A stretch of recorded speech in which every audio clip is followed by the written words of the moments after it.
ఐదేళ్లలో వైసీపీ ప్రభుత్వంలో చేసింది ఏమీ లేదని హిందూపురం ఎమ్మెల్యే బాలకృష్ణ అన్నారు.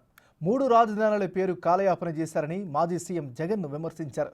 అడుగడుగునా వైసీపీ ప్రభుత్వ స్కాములు బయటపడుతున్నాయని బాలకృష్ణ విమర్శించారు.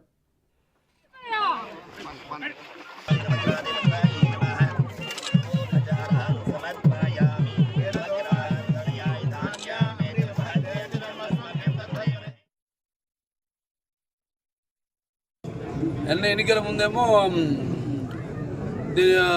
జాబ్ క్యాలెండర్ లాగా మనం క్యాలెండర్ రిలీజ్ చేయడం జరిగింది ప్రభుత్వం. ఇప్పుడు వైకాపా ప్రభుత్వం ఇళ్ళన్నీ ప్రతి ఈ నెలలో ఈ జిల్లాల్లో మేము అందరికీ లబ్ధిదారులందరికీ బెనిఫిషరీస్ అందరూ కూడా ఇస్తామని ఏదో ఒక ఇల్లు కూడా పంచిన పాప అనుకోలేదు.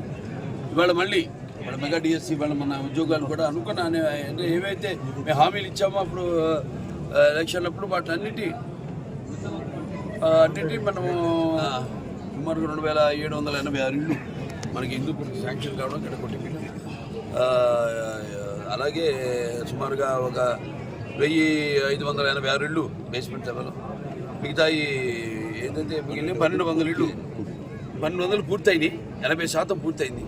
అది ఇంకో 6 నెలల్లో పూర్తి చేస్తాం. తమిళ కొద్దీ ఏదో తీగలాగితే డొంక కదిలిందని ఇవాళ ఎంత భారీ స్కామ్ జరిగిందంటే రాష్ట్రంలో అన్ని వ్యవస్థలను కూడా నిర్వీర్యం చేసేసి ఏదో ఎంగిల్మెంట్లు రాల్చి ఎలా పరిపాలన చేయాలో చేతకాక